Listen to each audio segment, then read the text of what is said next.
সাবেক নৌ পরিবহন মন্ত্রী শাহজাহান খানের ৭ দিনের রিমান্ড মঞ্জুর করেছেন আদালত। রাজধানীর ধানমন্ডি থানায় আব্দুল মোতালিব নামের এক কিশোর নিহতের ঘটনায় করা মামলায় তাকে রিমান্ড দেয়া হয়েছে। ঢাকার চিফ মেট্রোপলিটন ম্যাজিস্ট্রেট সিএমএম আদালত আজ শুক্রবার বিকেলে এ আদেশ দেন। সাবেক নৌ পরিবহন মন্ত্রী শাহজাহান খানকে আজ বেলা ৩টের পর কড়া নিরাপত্তায় ঢাকায় সিএমএম আদালতের হাজতখানায় আনা হয়।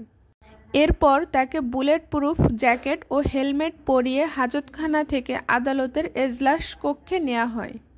পরে পুলিশের পক্ষ থেকে শাহজাহান খানকে রিমান্ডে নেওয়ার পক্ষে যুক্তি তুলে ধরা হয়, আর আসামি পক্ষ থেকে রিমান্ড নেওয়ার আবেদন বাতিল চেয়ে জামিনের আবেদন করা হয়।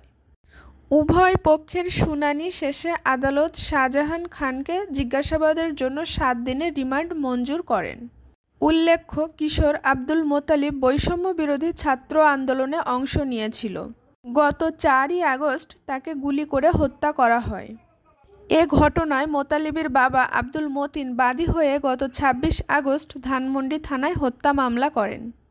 সেই মামলায় সাবেক প্রধানমন্ত্রী শেখ হাসিনা, শাহজাহান খান সহ ১৭৬ জনকে আসামি করা হয়।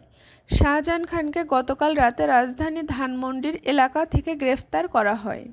মাদারীপুর ২ আসনের সংসদ সদস্য ছিলেন শাহজাহান খান।